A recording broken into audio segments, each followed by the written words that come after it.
বাংলাদেশে দিব্যি ঘুরে বেড়াচ্ছে আল কায়েদার মোস্ট ওয়ান্টেড জঙ্গি নেতা।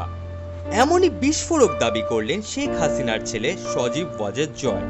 তার অভিযোগ, আল কায়েদার শীর্ষ নেতা ইকরামুল হক ওরফে আবু তালহা জামিনে মুক্ত হয়ে বাংলাদেশে ঘুরে বেড়াচ্ছে।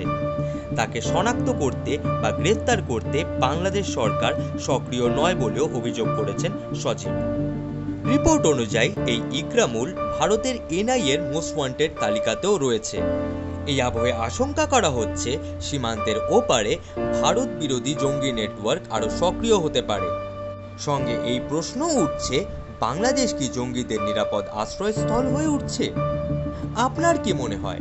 নিজের মতামত জানান কমেন্ট বক্সে, এবং ভিডিওটি ভালো লেগে থাকলে লাইক এবং শেয়ার করবেন।